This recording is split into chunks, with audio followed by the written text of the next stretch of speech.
Bismillahirrahmanirrahim. Assalamualaikum warahmatullahi wabarakatuh.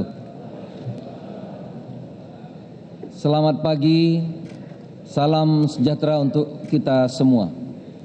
Yang kami hormati Presiden Republik Indonesia, Saudara Insinyur Haji Joko Widodo, beserta Ibu Hajjah Iriana Joko Widodo.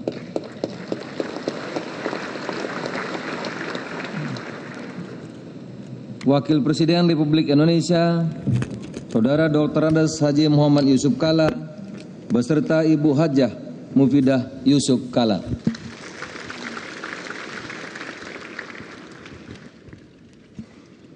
Presiden Republik Indonesia kelima, Ibu Dr. Hajjah Megawati Soekarno Putri.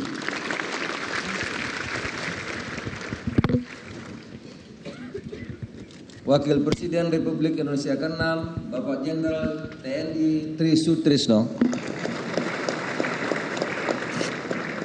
Wakil Presiden Republik Indonesia ke-9, Bapak Dr. Andes Haji Hamzahas, MA, PSD.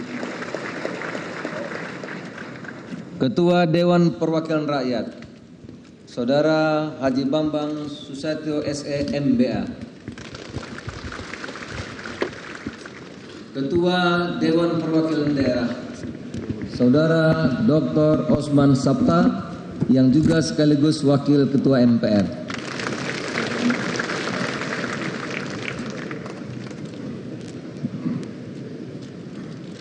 Para Wakil Ketua Majelis Permusyawaratan Rakyat, Dr. Haji Mahyudin dari fraksi Partai Golkar, Letnan Jenderal TNI Purniawan Mangidaan SIP dari fraksi Partai Demokrat, Dr. Hidayat Nur Wahid MA dari fraksi Partai Keadilan Sejahtera, Dr. Ahmad Basarah MA dari fraksi Partai Demokrasi Indonesia Perjuangan,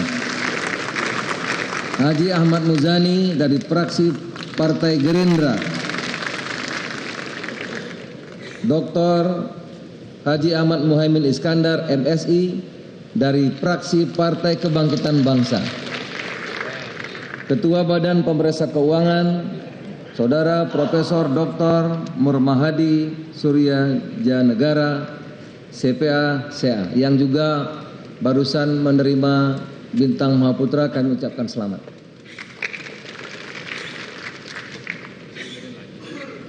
Ketua Mahkamah Agung yang mulia Profesor Dr. Haji Muhammad Hatta Ali SH MH.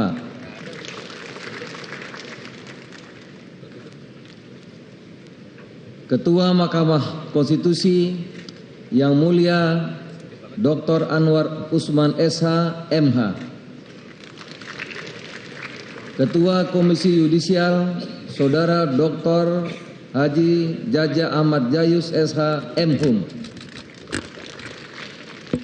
Yang mulia para duta besar dan kepala perwakilan negara-negara sahabat, para anggota Majelis Permusyawaratan Rakyat Republik Indonesia, pimpinan dan anggota lembaga negara, Ibu Sinta Nuriyah Abdurrahman Wahid, para Menteri Kabinet Kerja, Panglima TNI, Kapolri, Jaksa Agung, dan para kepala staf angkatan, para ketua umum partai politik yang hadir, kami ucapkan terima kasih. Bapak Profesor Dr. Kiai Haji Ma'ruf Amin, calon Wakil Presiden Republik Indonesia terpilih untuk masa jabatan 2019-2024. Bapak Sandiaga Salahuddin Uno, calon Wakil Presiden Republik Indonesia.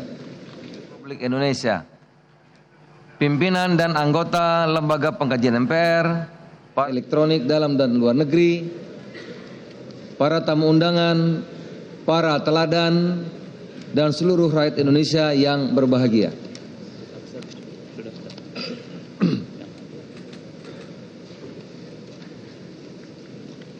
Sesuai catatan daftar hadir yang disampaikan Sekjen, sampai saat ini hadir 473 anggota dari 692 anggota MPR dan telah menandatangani daftar hadir. Dengan demikian, berdasarkan ketentuan pasal 69 ayat 5 Peraturan Tata Tertib MPR, rapat telah memenuhi syarat untuk dibuka.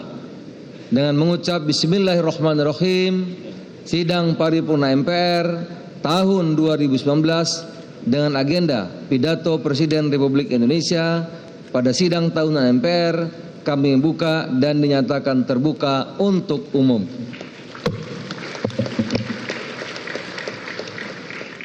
Sidang majelis dan hadirin yang kami muliakan. Sebagai insan yang beriman, marilah kita memanjatkan puji dan syukur kehadirat Allah Subhanahu wa taala, Tuhan yang Maha Esa.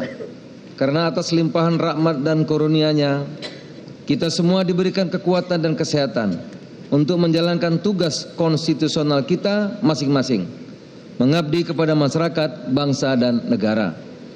Sidang tahunan dalam rangka memfasilitasi lembaga-lembaga negara menyampaikan perkembangan pelaksanaan tugasnya kepada masyarakat telah dimulai sejak tahun 2015 dan sekarang memasuki pelaksanaan kelima kalinya. Sebagai sebuah agenda kenegaraan, sidang tahunan ini telah menjadi tradisi ketatanegaraan yang baik. Kami atas nama pimpinan dan anggota MPR mengucapkan terima kasih dan penghargaan yang setinggi-tingginya kepada Presiden dan Wakil Presiden Republik Indonesia serta pimpinan lembaga-lembaga negara atas kehadirannya dalam sidang tahunan ini di tengah rutinitas dan kesibukannya menjalankan tugas konstitusional masing-masing. Sidang majelis dan hadirin yang kami muliakan, menjelang hari ulang tahun kemerdekaan yang ke-74 yang akan kita peringati bersama esok hari, sudah sepantasnya kita mengucapkan syukur karena Allah Subhanahu wa taala, Tuhan yang Maha Kuasa. Karena sampai detik ini kita masih bisa berdiri tegak sebagai suatu bangsa yang berdaulat. Melalui tempat ini kami mengucapkan Dirgahayu Indonesia yang ke-74. Merdeka, merdeka, merdeka. Cita-cita Indonesia merdeka sebagaimana ditegaskan di dalam alinea kedua Pembukaan Undang-Undang Dasar Negara Republik Indonesia tahun 1945 adalah untuk mewujudkan Indonesia yang merdeka. Saudara-saudara, kita berada di ruangan ini dengan visi agar Indonesia merdeka. Merdeka untuk apa? Untuk bersatu. Bersatu untuk apa? Agar kita berdaulat. Berdaulat untuk apa? Agar kita bisa berlaku adil. Berlaku adil untuk apa? Agar ada kesetaraan, keadilan sosial bagi seluruh rakyat Indonesia. Itulah cita-cita Indonesia merdeka. Jadi merdeka, bersatu, berdaulat, adil, barulah kita bisa setara. Dan itulah visi kita, saudara-saudara. Sedangkan tujuan Indonesia merdeka, yang sekaligus menjadi kewajiban pemerintah dan kita semua, sebagaimana ditegaskan di dalam alinea keempat Pembukaan Undang-Undang Dasar Negara Republik Indonesia tahun 1945 adalah melindungi segenap tumpah darah Indonesia. Bung Karno mengatakan nasionalisme, negara bersumpah melindungi segenap tumpah darah Indonesia. Jadi saudara, tugas kita tidak boleh ada rakyat Indonesia yang mati karena lapar. Tidak boleh ada rakyat Indonesia bodoh karena tidak bisa pergi ke sekolah. Tidak boleh ada rakyat Indonesia mati karena tidak diterima oleh rumah sakit karena miskin. Itulah tugas kita, saudara, melindungi segenap tumpah darah Indonesia. Memajukan kesejahteraan umum, mencerdaskan kehidupan bangsa, dan ikut melaksanakan ketertiban dunia yang berdasarkan kemerdekaan, perdamaian abadi, dan keadilan sosial. Janji-janji kebangsaan yang tidak ringan itu, insya Allah dapat kita tunaikan apabila kita memiliki sumber daya manusia yang unggul, yang ditopang oleh optimisme yang tinggi, memiliki kesadaran dan komitmen seluruh komponen bangsa untuk memantapkan persatuan dan kesatuan nasional. Saling bahu-membahu, bergotong royong, berat sama dipikul, ringan sama dijinjing, tepatlah kiranya jika tema peringatan kemerdekaan Indonesia yang ke-74 adalah SDM unggul, Indonesia maju.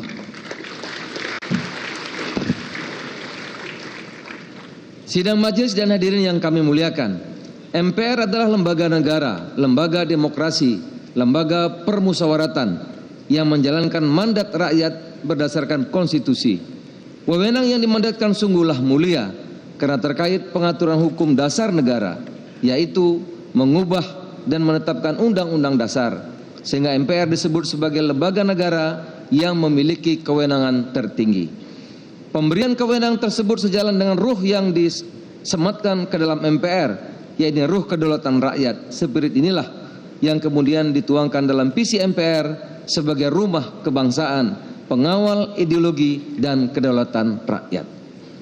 Sebagai rumah kebangsaan, pengawal ideologi dan kedaulatan rakyat, MPR merupakan representasi dari daulat rakyat yang menjembatani berbagai aspirasi masyarakat dan daerah yang mengedepankan etika politik kebangsaan dengan selalu berusaha menciptakan suasana harmonis antar kekuatan sosial politik dan antar kelompok kepentingan untuk mencapai sebesar-besarnya kemajuan bangsa dan negara. Bukti nyata tampak pada saat berlangsungnya pemilihan umum 2019. MPR tidak ikut larut dalam polarisasi kompetisi yang cukup memanas, khususnya dalam kontestasi pemilihan presiden dan wakil presiden. MPR yang terdiri dari anggota DPR dan anggota DPD terus mengajak masyarakat untuk bersikap bijak dalam menyikapi kompetisi pilpres, untuk tidak mengorbankan kepentingan persatuan bangsa demi pemilu sebagai agenda rutin 5 tahunan. Dalam setiap aktivitasnya, seluruh anggota MPR selalu mengingatkan kepada seluruh komponen bangsa bahwa dalam kehidupan demokratis memerlukan sikap dan tindakan saling menghormati. Aktivitas kenegaraan harus selalu mengedepankan kejujuran, amanah, keteladanan, sikap toleransi, tanggung jawab, menjaga kehormatan, serta martabat diri sebagai warga bangsa. Alhamdulillah, pemilu serentak 2019 yang pertama kalinya dilaksanakan akhirnya dapat kita lalui bersama. Suksesnya penyelenggaraan pemilu serentak 2019 merupakan bukti bahwa bangsa Indonesia telah semakin dewasa dalam berdemokrasi. Melalui sidang terhormat ini, MPR mengajak seluruh rakyat Indonesia untuk bersama-sama menerima hasil pemilihan umum 2019 secara ikhlas. Pemilihan umum legislatif, pemilihan umum presiden haruslah dipahami sebagai kompetisi antar kita, antar saudara, antar sesama anak bangsa, sehingga apapun hasilnya merupakan kemenangan kita semua sebagai bangsa Indonesia. Karena politik boleh beda, tetapi merah putih kita sama dan tetap akan sama untuk selamanya. Mari kita rajut kembali merah putih kita itu. Kami atas nama pimpinan dan anggota MPR mengucapkan selamat kepada Bapak Joko Widodo dan Bapak Ma'ruf Amin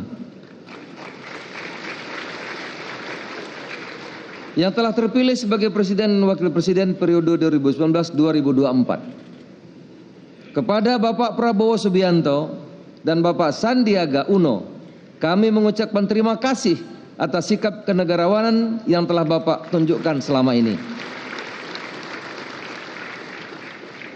Kami juga mengajak segenap pimpinan bangsa untuk memberikan pendidikan politik yang menjunjung tinggi etika, menunjukkan sikap kenegarawanan dengan tetap mengedepankan persatuan di atas kepentingan pribadi, kelompok, dan golongan. Dari meja pimpinan, kami juga menyampaikan terima kasih kepada seluruh penyelenggara pemilu, serta turut berduka cita atas wafatnya para petugas penyelenggara pemilu, pengawas pemilu, maupun aparat keamanan sebagai pahlawan demokrasi Indonesia. Dan kami mendoakan agar pengabdiannya sebagai amal ibadah oleh Allah Subhanahu wa Ta'ala.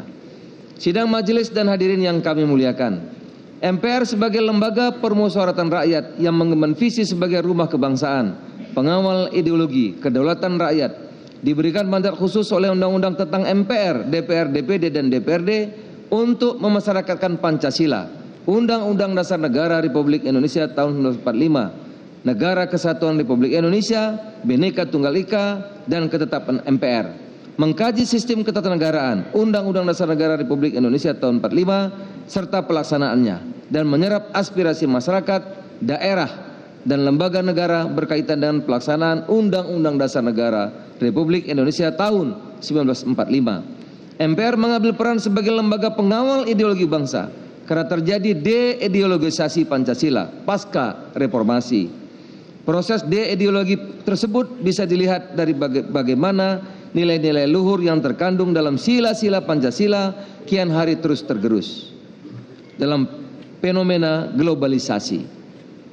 Nilai-nilai individualisme, liberalisme, dan ekstremisme seolah-olah harus diterima sebagai standar nilai baru yang terbaik dalam pembangunan sistem politik, ekonomi, dan sosial budaya.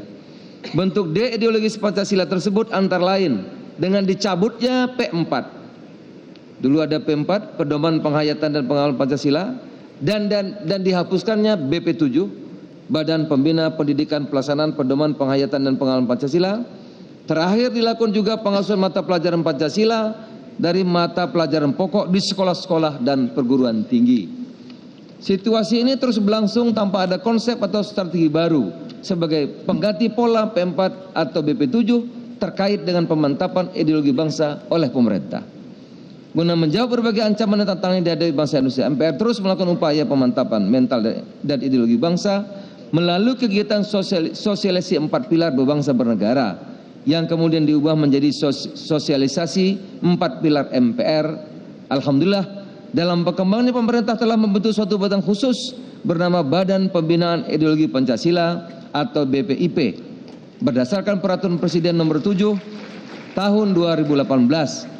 Hal ini menunjukkan komitmen kuat Presiden dalam menjaga ideologi bangsa. Dengan demikian ada 2 lembaga yang bertugas melakukan upaya pemantapan mental ideologi bangsa, yaitu MPR dan BPIP. Kolaborasi dan sinergitas antara MPR dan BPIP tentu kita harapkan mengoptimalkan peran dan tanggung jawab negara dalam mempertahankan ideologi bangsa. Segenap komponen bangsa harus memiliki keyakinan tentang kebenaran Pancasila, kemudian mempelajari, memahami, mengamalkannya dalam kehidupan berbangsa dan bernegara. Sidang majelis dan hadirin yang kami muliakan, tugas melakukan penataan sistem ketatanegaraan juga telah dilakukan MPR melalui Badan Pengkajian MPR dan Lembaga Pengkajian MPR melalui serangkaian diskusi dan penyerapan aspirasi masyarakat dengan berbagai kalangan, termasuk para pakar, akademisi, tokoh-tokoh masyarakat. Telah dihasilkan rekomendasi untuk ditindaklanjuti oleh MPR periode 2019-2024.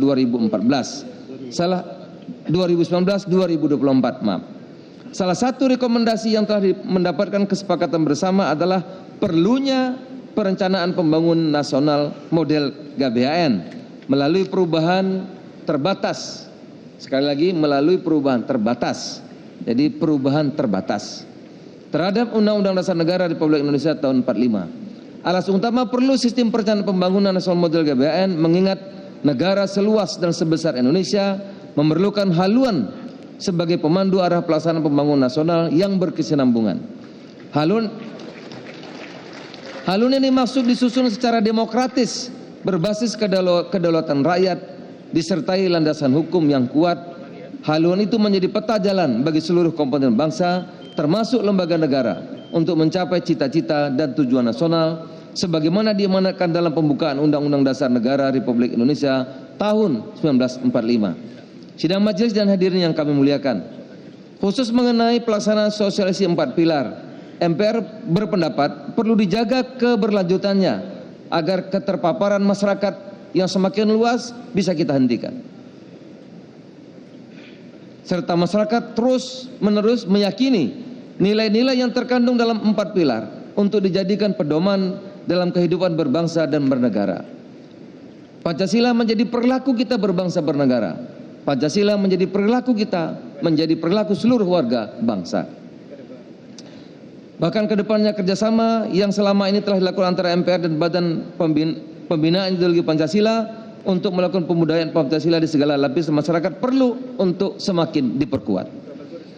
Dalam kerangka implementasi nilai-nilai yang terkandung dalam 4 pilar, khususnya bagi penyelenggara negara, penting kiranya kita belajar dari kisah para pendiri bangsa yang memberi keteladanan bahwa memimpin adalah mengabdi, bukan sekedar jalan mencari kuasa. Pasca penetapan Bung Karno sebagai presiden pertama, dalam rapat Panitia Persiapan Kemerdekaan Indonesia (PPKI) tanggal 18 Agustus 1945, Bung Karno pulang berjalan kaki. Santapan berbuka puasanya adalah sate ayam yang dibelinya sendiri di pinggir jalan dari seorang pedagang tanpa pakaian atas alias bertelanjang dada. Haji Agus Salim sampai meninggal dunia tetap berstatus kontraktor. Maksudnya kediamannya berupa rumah sempit di gang sempit pula masih berstatus sebagai sewa atau kontrakan. Ketika beliau wafat, kasur gulung, ruang makan, dapur, dan tempat menerima tamu di rumah kontrakannya bersatu dalam satu ruangan. Nasi goreng kecap makanan kesukaannya. Apalagi kalau sedang tidak punya uang. Hal serupa juga dilakukan Bung Hatta. Sesaat setelah berhenti dari jabatannya sebagai wakil presiden, Bung Hatta menolak menerima uang 6 juta rupiah yang merupakan sisa dana non budgeter untuk keperluan operasional dirinya selama menjabat wakil presiden. Dengan halus ditolak oleh beliau. Itulah sepenggal kisah para pendiri bangsa yang akan terus hidup di tengah-tengah masyarakat dan patut kita teladani.